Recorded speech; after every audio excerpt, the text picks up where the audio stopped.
أعوذ بالله من الشيطان الرجيم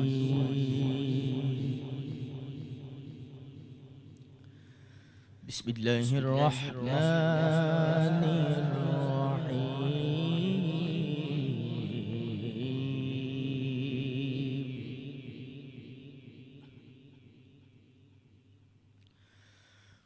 وقل رب أدخلني مدخل صدق وأخرجني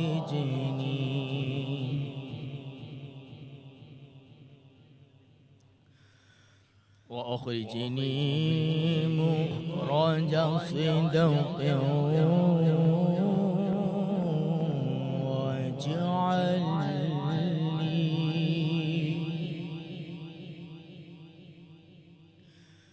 واجعل لي من لدنك سلطانا نصيرا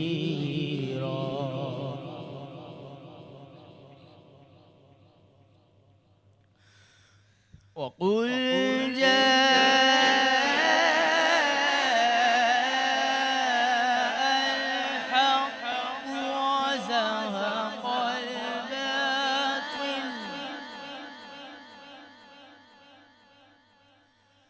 إن الباطل كان زهوقا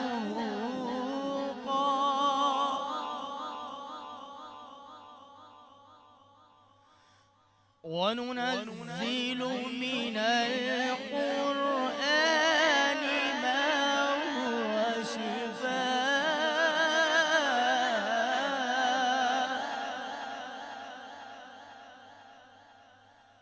ما هو شفاء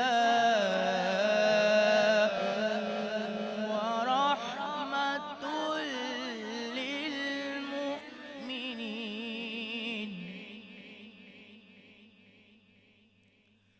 ولا يزيد الظالمين إلا خسارا صدق الله العظيم سبحان اللہ ماشاء اللہ۔ قاری حافظ حسنین چشتی صاحب تلاوت کلام پاک سے پیش کرنے کی سعادت حاصل کر رہے تھے۔ انوار رمضان ٹرانسمیشن کا ایک دفعہ پھر آغاز ہو چکا ہے۔ آپ کو پھر اس ٹرانسمیشن میں خوش آمدید کہیں گے۔ گزشتہ روز بھی ہماری بات ہوئی کچھ روزے کے معاملات پر، اور کل کا موضوع جو بڑا اہم تھا اس حوالے سے ہم نے گفتگو کی۔ امام حسن سلام اللہ علیہ کے یوم ولادت کے حوالے سے ہم نے گفتگو کی، اور آج بھی ہمیں مختلف موضوعات پر بات کرنی ہے۔ معزز مہمان ہمارے ساتھ یہاں پر موجود ہیں، ان کا تعارف آپ سے کرواؤں گا اور پھر گفتگو کا باقاعدہ آغاز کریں گے۔ ملک کے مختلف حصوں سے نعت خواں اس ٹرانسمیشن میں حصہ لے رہے ہیں، تو آج بھی وہ سلسلہ ہمارا انشاءاللہ جاری رہے گا۔ لیکن سب سے پہلے میں خوش آمدید کہوں گا اپنے معزز مہمانوں کو۔ علامہ سجاد شبیر ہمارے یہاں موجود رہتے ہیں پوری انوار رمضان ٹرانسمیشن میں، آج بھی ہمارے ساتھ ہیں۔ ان کے بڑے شکر گزار ہیں کہ وہ اپنا قیمتی وقت ہمیں دے رہے ہیں اور ان سے بہت رہنمائی مل رہی ہے۔ بہت شکریہ علامہ صاحب آپ کا۔ ان کے ہمراہ تشریف رکھتے ہیں حاجی حنیف طیب صاحب، کسی تعارف کے محتاج نہیں ہے، جانی پہچانی شخصیت ہیں، ویلفیئر کے حوالے سے، سماجی خدمات کے حوالے سے آپ کی بڑی کاوشیں کوششیں رہی ہیں۔ المصطفیٰ ویلفیئر ٹرسٹ کے روح رواں سربراہ ہیں، ان کو میں خوش آمدید کہوں گا۔ بہت شکریہ آپ کا حاجی صاحب، آپ نے ہمیں وقت دیا۔ اس کے ساتھ ساتھ ہمارے جو نعت خواں یہاں پر موجود ہیں فرید احمد خورشیدی صاحب، ان کو بھی میں خوش آمدید کہوں گا۔ بہت شکریہ آپ کا، آپ نے ہمیں اس ٹرانسمیشن میں وقت دیا۔ اور جیسا کہ آپ جانتے ہیں کہ اس وقت پوری دنیا کو جو ایک چیلنج درپیش ہے کرونا وائرس کی شکل میں، اور اس کے بعد جو صورتحال رہی ہے، خاص طور پہ معاشی جو اس وقت صورتحال ہے وہ بڑی پیچیدہ ہو چکی ہے۔ مختلف NGOs، مختلف ادارے فلاحی اس وقت کام کر رہے ہیں اور بہت محنت کے ساتھ جو ہے وہ کوششیں کر رہے ہیں کہ خاص طور پہ اس وقت راشن وغیرہ کی تقسیم یا دیگر جو مسائل لوگوں کے ہیں ان میں ان کی مدد کی جائے، حل کرنے میں ان کی مدد فراہم کریں۔ اسی حوالے سے آج ہم نے گفتگو بھی کرنی ہے، اور کیونکہ ایک بہت بڑا فلاحی ادارہ بھی چل رہا ہے المصطفیٰ ویلفیئر ٹرسٹ، اس حوالے سے بھی ہم گفتگو کریں گے حاجی صاحب سے۔ حاجی صاحب میں چاہوں گا تھوڑا اس حوالے سے بتائیے کہ اس وقت جو ایک بڑی غیر معمولی صورتحال ہے، جو چیلنجز درپیش ہیں، کس طرح آپ کا فلاحی ادارہ کام کر رہا ہے، اور اس سے پہلے بھی بڑی خدمات آپ کی رہی ہیں، میں چاہوں گا اس کے اوپر تھوڑی سی روشنی ڈالیں۔ بسم اللہ الرحمن الرحیم۔ الصلاۃ والسلام علیک یا سیدی یا رسول اللہ. جیسا کہ آپ نے ذکر کیا، ہمارے ادارے کا نام نبی کریم صلی اللہ علیہ وسلم کے نام کی نسبت سے المصطفیٰ ہے. دوسرا ہے کہ کراچی اس کا ہیڈ آفس ہے اور پاکستان کے تمام صوبوں اور آزاد کشمیر بلتستان میں بھی کام کر رہا ہے. پھر اس کی ایک انوکھی تیسری بات یہ ہے کہ اس کے جو ورکرز ہیں وہ یا تو گریجویٹس ہیں یا پوسٹ گریجویٹس ہیں. ماشاءاللہ. ان سے کام لینے کا مقصد یہ ہے کہ وہ اپنی آئندہ آنے والی نسلوں کی بھی تربیت کرتے چلے جائیں گے. بہت خوب. تو آسانی رہے گی. بالکل. تیسرا یہ کہ یہ 365 دن ایکٹیو رہتا ہے. جی. کسی بھی سیلاب یا زلزلے یا وبائی یا بلائی کوئی مصیبت آ جائے اس کا انتظار نہیں ہوتا. جی. الحمدللہ ایکٹیو رہتے ہیں. جی. اور وقت کی کمی کے پیش نظر میں بھی اپنی گفتگو کو سکویز کر کے آپ کے سامنے پیش کروں گا کہ ہماری کوشش یہ ہے کہ بیماری کے پھیلنے سے پہلے احتیاطی تدابیر کی طرف توجہ دی بہت جائے. ضروری ہے. بالکل. کیونکہ prevention is better than cure. بالکل. اور ہمارے نبی کریم صلی اللہ علیہ وسلم کے بے شمار ارشادات ایسے ہیں جس سے اس کی طرف ہمیں اشارہ ملتا ہے. جی. حضور فرماتے ہیں جب کھانا کھانے بیٹھو تو اپنی بھوک کو پیٹ کے 3 حصے بنا لو. بالکل. ایک کھانا، ایک پانی اور ایک اس کو ڈائجسٹ کرنے کے لیے موومنٹ کی جگہ. بالکل ٹھیک ہے. تو یہ پریونٹیو بات ہے. جی. ایسے ہی جو ہم نماز پڑھتے ہیں یہ ایک ایکسرسائز ہے. جی. جی. میں 33 ایئرز سے شوگر کا مریض ہوں. اللہ خیر رکھے. اور اللہ تعالیٰ کا کرم ہے کہ اس 33 ایئرز میں اور اس سے پہلے سے بھی جی کبھی اس بنیاد پر کوئی بھی ایک روزہ ٹوٹا نہیں ہے. ماشاءاللہ. اور اس کی وجہ وہ احتیاطی تدابیر ہیں جی.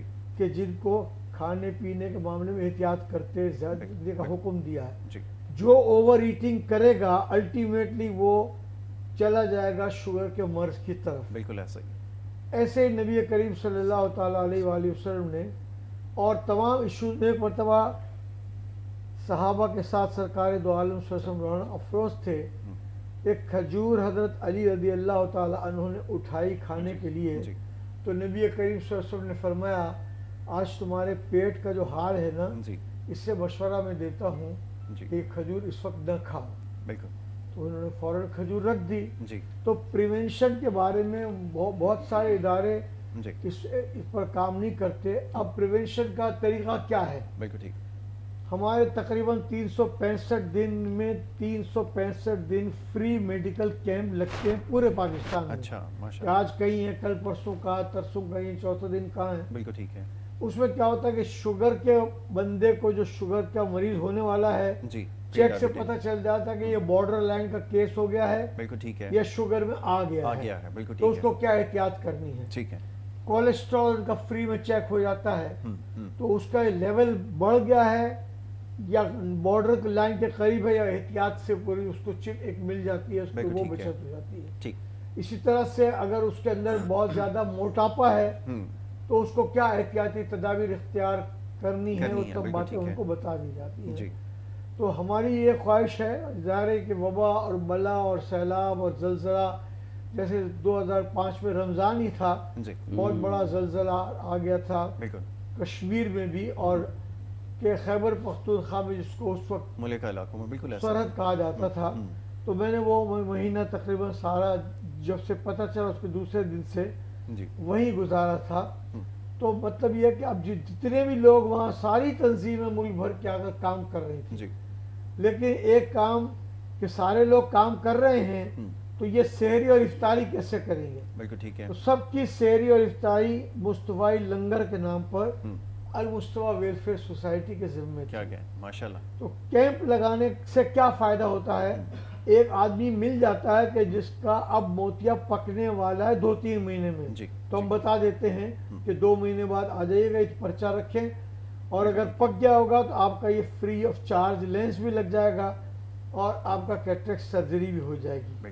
تو اس طرح کے اور بھی باتیں ہیں جس کا مقصد یہ ہے کہ کسی طرح سے اب یہ کورونا وائرس میں یہ ہے کہ کورونا وائرس میں اللہ تعالیٰ نے اور باتیں بھی ہیں بہت ساری، لیکن انسان کو اپنی حیثیت یاد دلا دی ہے. بہت خوب. ایسا ہی جنہوں نے بہت زیادہ ایٹم بم بنا لیے شام میں، یمن میں، مصر میں، فلسطین میں، لیبیا میں، عراق میں، ایران میں اور دوسری جگہوں پر بھی جی اپنے ایٹم بم کی دھونس چلاتے تھے.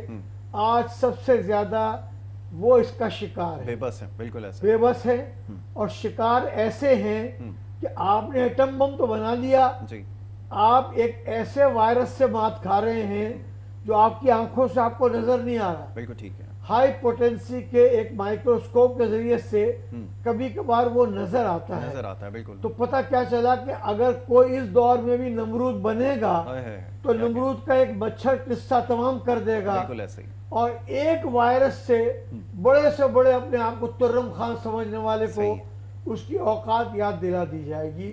اللہ تعالیٰ سب تنظیمیں جو کام کر رہی ہیں ان کو کام کرنے کی توفیق دے.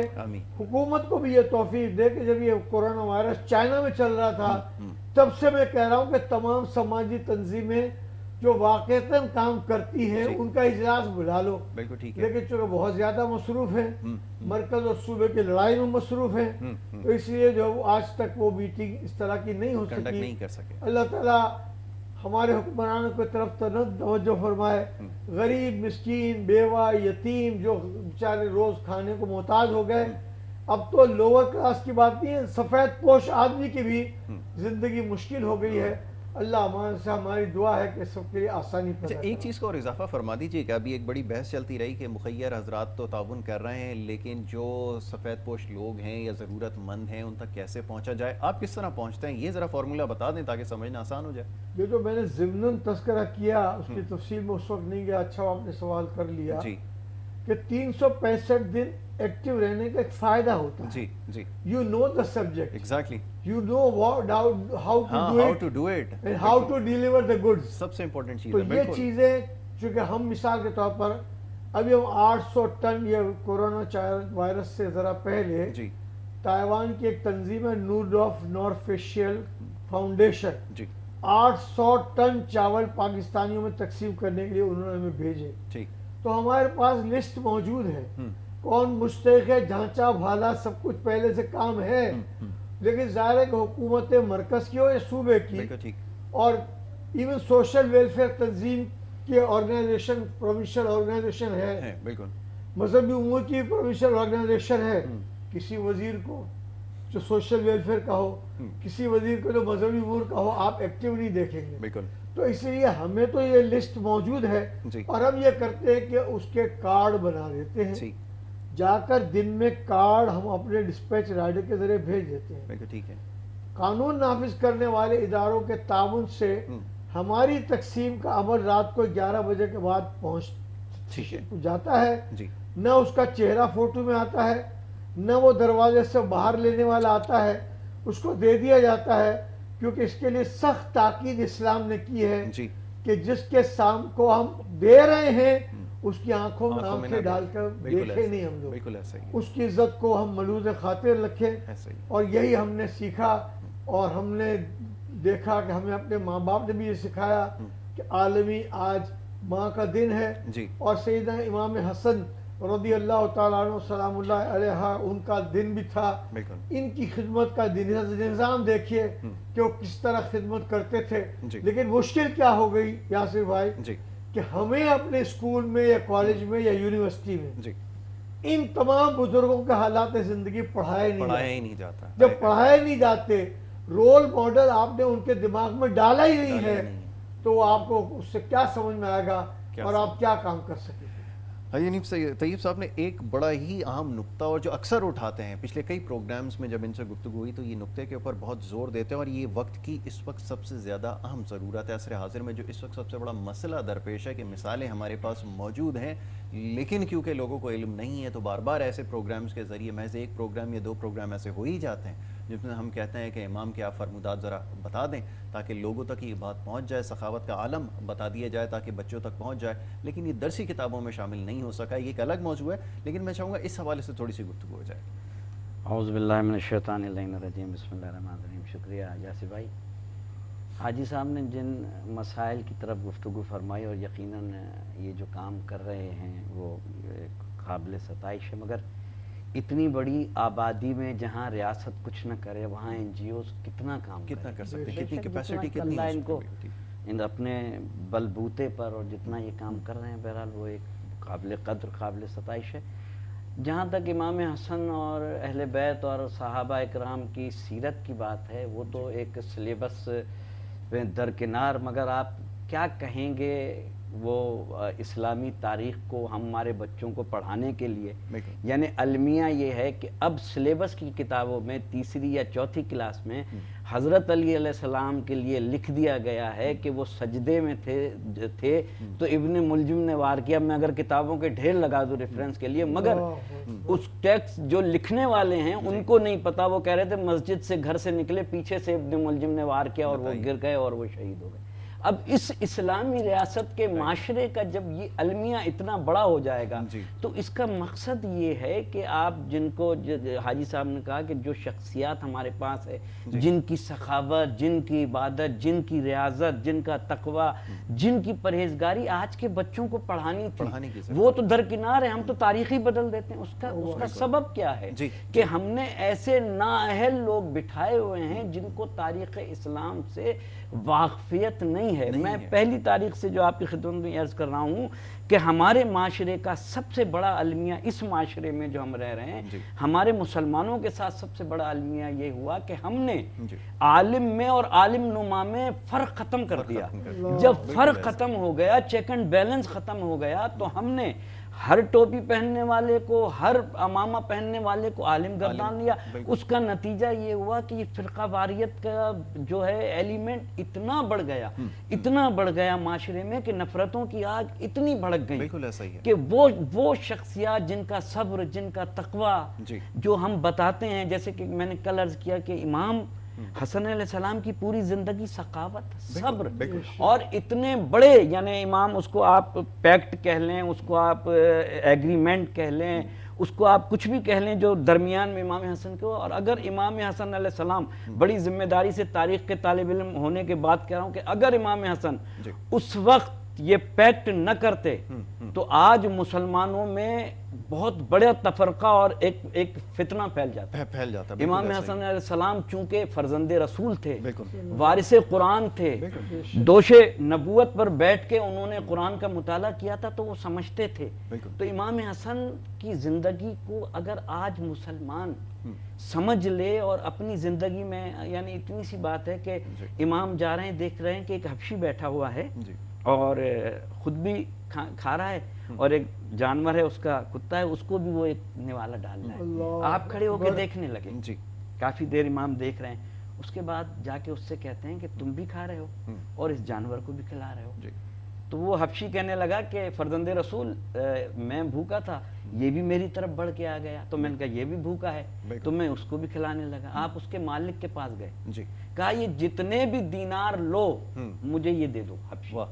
آپ نے اس حبشی کو لیا، اس کی ایک ادا پر کہ وہ جانور کا احترام کر رہا ہے جو نجس نہیں ہے، نجس العین ہے۔ بالکل آپ نے اس کو آزاد کیا، اور حبشی کو آزاد کرنے کے بعد، یہاں میں نے 23 یا 24 کتابوں کے حوالے میرے ذہن میں آ رہے ہیں، امام نے صرف اس کو آزاد نہیں کیا بلکہ اس کی ایک ادا پہ ایک باغ تھا امام کا، امام نے کہا یہ باغ بھی میں تمہیں ہبا کر رہا ہوں، یہ تمہارے ذمہ آ گیا۔ کیوں؟ اس لیے کہ اس نے ایک جانور کی حرمت کا خیال رکھا تھا۔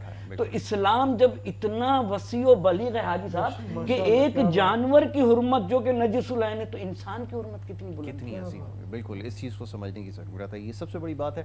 اور یہ پہلو اب کیونکہ اب سامنے نہیں ہے اور آج کل جو نسل ہے ان تمام چیزوں کو نہیں سمجھتی، اب یہ بہت ساری باتیں ایسی ہیں جو ابھی بات یہاں پر ہو رہی ہے فرمودات کے حوالے سے، جیسے ہم نے گفتگو کی ہے، تو یہ بھی انشاءاللہ ابھی موضوع زیر بحث آئے گا، اس کے اوپر گفتگو کریں گے، اور ساتھ میں ریاست کی کیا ذمہ داری ہے اس کے اوپر بھی بات کریں گے۔ یہاں پہ تشریف رکھتے ہیں فرید احمد خورشیدی صاحب، ان سے گزارش کروں گا کہ وہ ایک کلام پیش کرے اور اس کے بعد سلسلہ آگے بڑھاتے ہیں۔ جی اعوذ باللہ من الشیطان الرجیم، بسم اللہ الرحمن الرحیم، اللہم صلی علی سیدنا مولانا محمد وبارک وسلم علیہ یا رسول اللہ یا حبیب اللہ۔ ہاں وقت خوابید جگانے کی اجازت دے دو، وقت خوابی جگانے کی اجازت دے دو، آقا اپنے دربار میں آنے کی اجازت دے دو، اپنے دربار میں آنے کی اجازت دے دو، وقت خوابیدہ جگانے کی اجازت دے دو۔ آپ کو خواب میں دیکھوں تو کہوں شاہ زمن، آپ کو خواب میں دیکھوں تو کہوں شاہ زمن، سر پہ نالین اٹھانے کی اجازت دے دو، سر پہ نالین اٹھانے کی اجازت دے دو، اپنے دربار میں آنے کی اجازت دے دو، اور ایک پھیرے سے بھلا پیاس کہاں بجھتی ہے، ایک پھیرے سے بھلا پیاس کہاں بجھتی ہے، پھر دوبارہ ہمیں آنے کی اجازت دے دو، پھر دوبارہ ہمیں آنے کی اجازت دے دو، اپنے دربار میں آنے کی اجازت دے دو، اور میرے آقا میرے مولا میرے لج پال کریم، میرے آقا میرے مولا میرے لج پال کریم، سر کو چوکھٹ پہ جھکانے کی اجازت دے دو، سر کو چوکھٹ پہ جھکانے کی اجازت دے دو، اپنے دربار میں آنے کی اجازت دے دو، اور یہ حقیقت ہے تڑپ تیری ہے کم زور علی،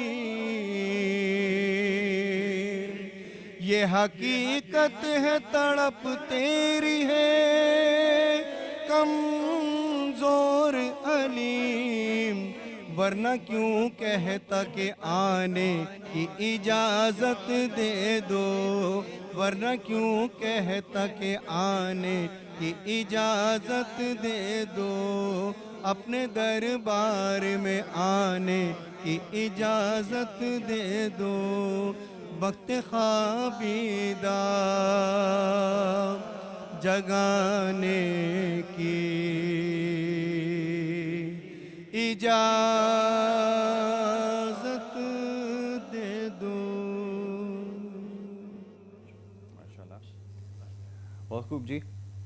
اور یہ ہمارے نعت خواں تھے فرید احمد خورشیدی صاحب جو یہ کلام پیش کر رہے تھے، اور اب ہمیں ایک بریک کی طرف جانا ہے، اور بریک سے جب واپس آئیں گے تو یہ سلسلہ ہمارا جاری رہے گا۔ میں بڑا شکر گزار ہوں حاجی حنیف طیب صاحب کا کہ انہوں نے اپنا قیمتی وقت میں سے وقت نکال کے یہاں پر ہمارے ساتھ پروگرام میں شرکت کی، اور ان سے بہت سارے معاملات پر انشاءاللہ گفتگو رہے گی، بڑی رہنمائی آپ سے جو وہ ملتی رہتی ہے تمام چیزوں پہ، تو یہ سلسلہ انشاءاللہ ہماری گفتگو کا آگے بھی جاری رہے گا۔ ایک بریک کی طرف جا رہے ہیں، بریک سے واپس آئیں گے، آپ دیکھتے ہیں انوار رمضان۔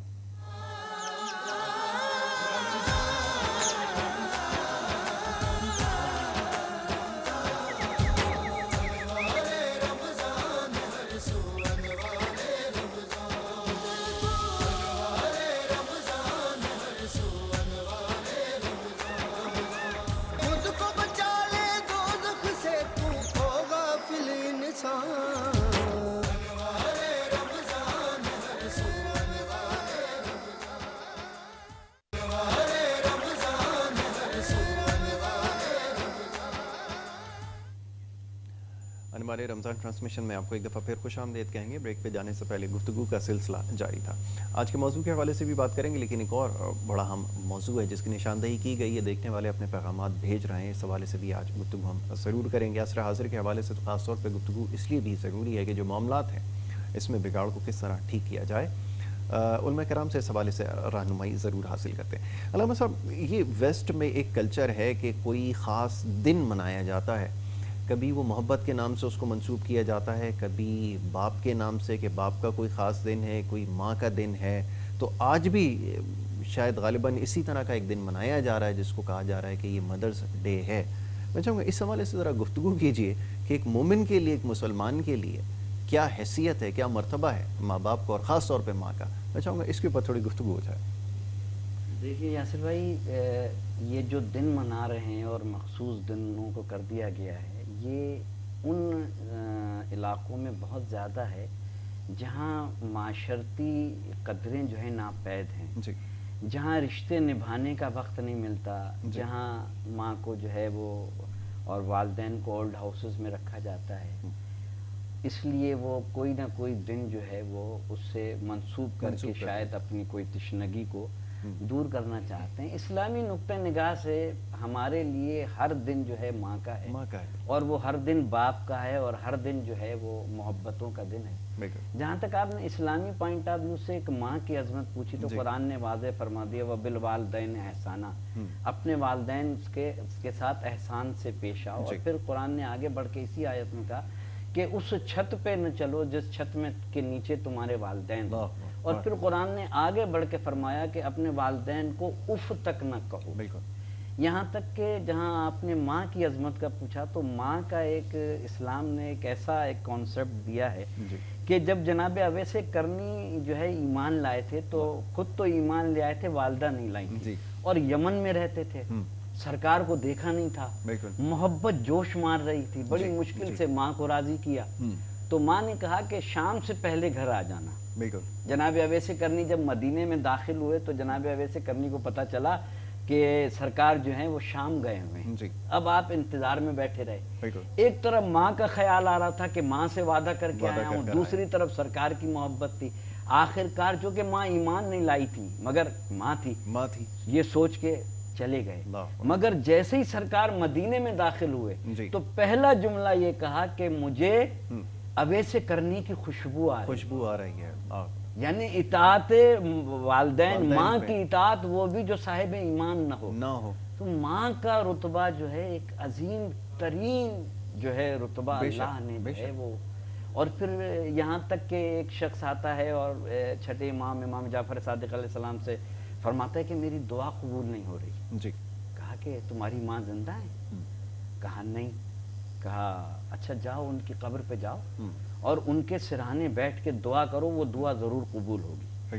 یقین مانے یاسر بھائی, آج بھی میں کہتا ہوں کہ جن کی دعائیں قبول نہیں ہوتی ہیں اور جو پریشان ہو جاتے ہیں معاشرتی معاملات میں, دنیاوی معاملات میں ان سے ہمیشہ یہ کہتا ہوں کہ ماں یا باپ کی قبر ہے, وہاں چلے جاؤ, وہاں فاتحہ پڑھو, وہاں سورہ یاسین پڑھنے کے بعد اللہ سے وہیں بیٹھ کے اپنی حاجت طلب کرو. اس لیے کہ میں بڑی ذمہ داری سے کہہ رہا ہوں کہ مرنے کے بعد بھی ماں کی دعا آپ کے لیے رکتی نہیں ہے. جناب موسیٰ سے جب ہی کہا تھا, اللہ کے نبی تھے, جب باہر نکلے ماں دنیا میں نہیں رہی تو اللہ کی آواز آئی, موسیٰ ذرا سنبھل کے چلنا. کہنے لگے میں آپ کا نبی ہوں, آپ سے گفتگو کرنے آ رہا ہوں. کہا جب تم آتے تھے نا طور پہ, جو تم پیچھے بیٹھ کے دعا کرتی تھی, آج وہ ماں نہیں ہے. یعنی اتنی عظیم شخصیت ہے ماں. کہا ماں نہیں ہے, ماں کی قبر پہ دعا کرو. معصوم نے فرمایا, کہا کہ وہ ماں کی قبر کا نشان نہیں ہے. کہا خالہ کی قبر ہے؟ کہا نہیں, خالہ کی قبر نہیں ہے. یعنی اس کی وجہ, یعنی معصوم بتانا یہ چاہتے تھے کہ خالہ بھی ماں کے برابر. کہا خالہ کی قبر نہیں. کہا اچھا جاؤ قبرستان میں چلے جاؤ, نشان کھینچو اور ماں کی قبر کی شبیہ بناؤ اور یہ سمجھو کہ تمہاری ماں کی قبر ہے, اور وہاں بیٹھ کے دعا کرو, وہ تمہاری دعا ضرور قبول. اس کا مطلب یہ ہے کہ مرنے کے بعد بھی اسلام نے یہ کانسیپٹ دیا ہے کہ ماں باپ کی دعا قبول نہیں ہوتی. مگر مجھے افسوس بہت ہوتا ہے جب میں اپنی والدہ کی قبر پہ جاتا ہوں, وادی حسین میں دیکھتا ہوں اکثر ایسی قبریں مجھے نظر آتی ہیں جہاں ایک سال تک بڑی بڑی جھاڑیاں ہیں. میں کہتا ہوں کہ کتنی بد نصیبی ہے کہ اللہ نے بلینک چیک دنیا میں دیا ہوا ہے, ماں باپ جن کے دنیا میں نہیں ہے, ماں نہیں ہے. مرنے کے بعد بھی اگر ہم ان کی قبر پہ چلے جائیں، ویسے بھی سرکار فرماتے ہیں کہ ہر ہفتے قبرستان جایا کرو. بالکل بالکل. کیوں؟ کہا تاکہ دنیا میں عبرت ہو کہ بڑے بڑے بادشاہ، بڑے بڑے امیر، بڑے بڑے متکبر جو گفتگو نہیں کرتے ہیں، جو مصافحہ نہیں کرتے ہیں، دیکھو آج کتنی بے بسی سے یہاں سو رہے ہیں. تو ماں کا تو ایک اتنا عظیم رشتہ ہے، اتنا عظیم تحفہ اللہ تعالیٰ نے دیا ہے کہ اطاعت. بس ایک بات یہاں کر دوں، ماں کے حوالے سے یاد آ گیا، ایک شخص نے جو کہ صفا مروہ پہ اپنی ماں کو کندھے پہ بٹھا کے جو ہے طواف کرا. بالکل. اور امام زین العابدین بھی حج کر رہے تھے. امام نے 25 حج پیادہ کی ہیں، امام زین العابدین علیہ السلام، اور وہ دیکھ رہے تھے امام بھی اور وہ پیادہ. اور طواف کراتے کراتے وہ آیا امام کی خدمت میں اور کہنے لگا فرزند رسول، میں نے اپنی ماں کی بڑی خدمت کی، پوری رات ماں پانی مانگتی ہے، میں ہاتھ میں رکھے ہوئے پوری رات جو ہے وہ کھڑا رہتا ہوں ماں کی اطاعت میں، اور میں نے ماں کو کاندھے پہ بٹھا کے حج کرایا. کیا میں نے اپنی ماں کا حق ادا کر دیا؟ K21 کے اور آپ کے توسط سے میں ان بچوں کو یہ پیغام دے رہا ہوں کہ جو ماں سے زبان درازی کرتی ہیں، جو بچیاں، جو بچے، اور ماں سے بد تہذیبی کرتے ہیں، کیونکہ آج مغرب کی الغار ہے نا ہمارے یہاں، تو میں ان کو یہ پیغام دے رہا ہوں کہ وہ سنیں کہ ماں کا رتبہ اور ماں کی عظمت کیا ہے اور باپ کی عظمت کیا ہے. امام کی طرف دیکھ کے کہتا ہے کہ کیا میں نے اپنی ماں کا حق ادا کر دیا؟ معصوم نے فرمایا حق کی بات کر رہے ہو، تم حق کی بات کر رہے ہو، تم نے پوری زندگی ماں کی خدمت کی، تم نے تو ابھی وہ حق ادا نہیں کیا جو ایک رات ماں نے تمہیں شکم میں رکھا. تو مجھے بتائیے کہ ہم کیا ایک دن ماں سے منسوب کر کے اپنی ماں کا حق ادا کر سکتے ہیں؟ بالکل ایسا نہیں. تو یہ ماں کی عظمت ہے، ہمارے ہاں والدین کی عظمت ہے کہ پوری زندگی میں اگر ان کو ایک دفعہ اف کہہ دیا ساری عبادتیں بیکار ہو. اور پھر ماں جناب خدیجۃ الکبریٰ جیسی ماں، جناب فاطمۃ الزہرا جیسی ماں، جناب زینب سلام اللہ علیہا جیسی ماں، ہمارے ہاں تو کردار کے کردار پڑے ہوئے ہیں. بالکل ایسا ہی ہے. ہمارے پاس تو ماؤں کے ایسے پاکیزہ کردار ہیں، بطول، جناب بی بی مریم، جناب سارہ، بی بی ہاجرہ. میں کس ماں کا تذکرہ کروں؟ یہ سب مائیں اتنی عظیم ہیں جن کے خون سے اسلام کی آبیاری ہوئی، جنہوں نے اسلام کو زندہ رکھا ہے. تو ہمارے ہاں ہر دن ہماری ماں کا ہے، ہر دن ہمارے والدین کا ہے، اس لیے کہ اسلام کا آفاقی پیغام ہے کہ ماں باپ کی اطاعت کے بغیر ہماری کوئی عبادت ہی قبول نہیں ہوتی. اب یہ سمجھنے کی بات ہے، اور خاص طور پہ یہ ان بچوں کے لیے آج جو کہ علامہ صاحب نے جس کا تذکرہ کیا، جو ناروا سلوک روا رکھتے ہیں اپنے والدین کے ساتھ، یہ دعاؤں کی قبولیت میں سب سے بڑی رکاوٹ یہی ہے کہ یہ جو زبان درازی، جس کو عام طور پہ سمجھا یہ جاتا ہے کہ ہم بہت زیادہ فرینک ہیں، یہ فرینکنس ایک اپنی جگہ ہے، یہ چیز ٹھیک ہے، لیکن یہ ادب کو ملحوظ رکھنا اور خاص طور پہ حکم بجا لانا یہ کتنا ضروری ہے، یہ بھی ذرا سمجھنے کی کوشش کریں. اور یہ سوال کے اوپر سوال کرنا یہ ایک تباہی لے کر آتا ہے جس سے ابھی تک ناواقف ہیں. اور اگر یہ تربیت میں شامل نہ ہوئی یہ چیز، اگر اس بات کو آج بھی نہیں سمجھا گیا کہ ماں باپ کی عظمت کیا ہے، تو پھر بڑا مشکل ہمارے لیے مرحلہ ہے آگے آنے والے وقتوں میں. اور یہ جو امتحان در امتحان ہمارے سامنے آ رہے ہیں، شاید اس کی ایک وجہ یہ بھی ہے کہ جو اس معاشرے میں ہو رہا ہے، جو والدین کے ساتھ لوگ سلوک رکھ رہے ہیں، جس طرح کے واقعات رونما ہوتے ہیں اور جو ہمارے سامنے آتے ہیں میڈیا پہ بیٹھے ہوئے جب ہم خبریں دیکھتے ہیں، علامہ صاحب جس طرح کی خبریں آتی ہیں اور جس طرح کے واقعات ہو رہے ہیں، اب یقین کریں کہ وہ اس وقت دہرائے بھی نہیں جا سکتے کہ جس طرح کی خبریں آ رہی ہیں. تو اللہ ہم سب کو محفوظ رکھے اور ہدایت دے، اور یہ سمجھنے کی ہم کوشش کریں کہ اللہ تعالیٰ نے قرآن کریم میں جس چیز کے اوپر سب سے زیادہ زور دیا ہے، اگر آپ اس کو ترجمے کے ساتھ مطالعہ کریں تو آپ کو پتہ چلے گا ماں باپ کی عظمت کے اوپر اللہ رب العزت سب سے زیادہ زور دے رہا ہے اور پابند کر رہا ہے کہ آپ اپنے ماں باپ کی فرما برداری کریں. بہرحال اس موضوع پہ مزید گفتگو کریں گے. گزارش کروں گا اب میں محمد احمد صاحب سے کہ وہ ایک کلام پیش کریں اور اس کے بعد ہم یہ گفتگو کا سلسلہ جاری رکھتے ہیں. بسم اللہ. خوشبو ہے دو عالم میں تیری،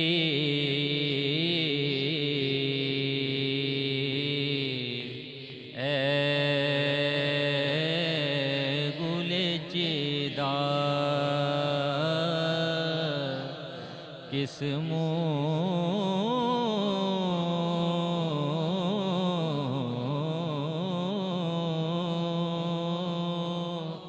سے بیاں ہوں تیرے اوصاف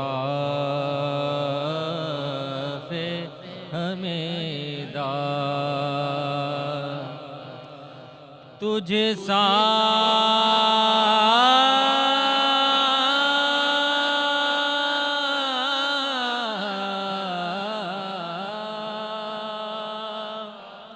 کوئی آیا ہے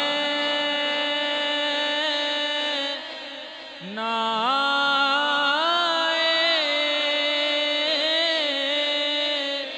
گا جہاں میں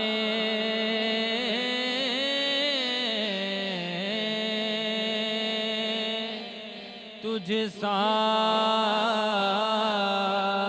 کوئی آیا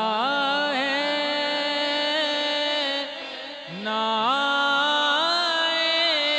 آئے گا جہاں میں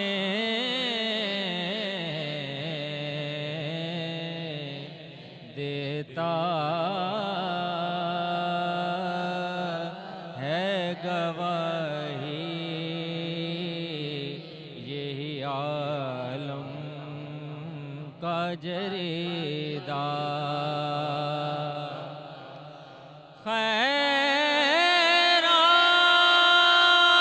خیرات مجھے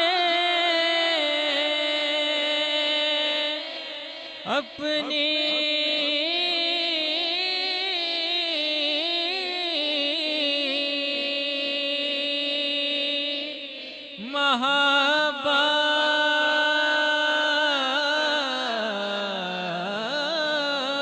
محبت کی عطا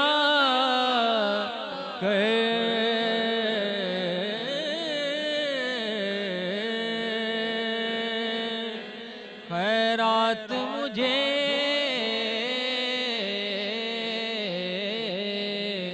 خیرات مجھے اپنی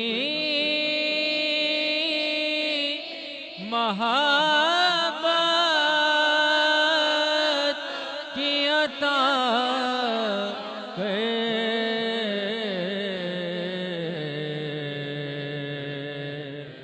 آیا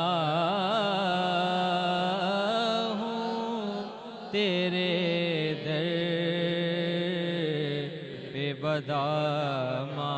بدامان دریدہ آیا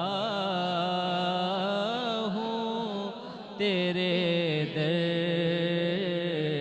پہ بدامان دریدہ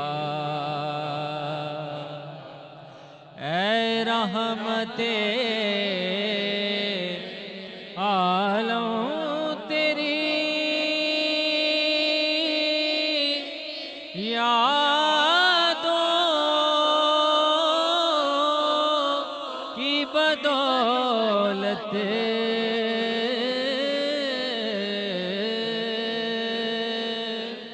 اے رحمت عالم تیری یادوں کی بدولت کس در جا سکوں میں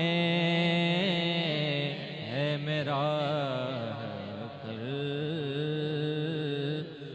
تپیدہ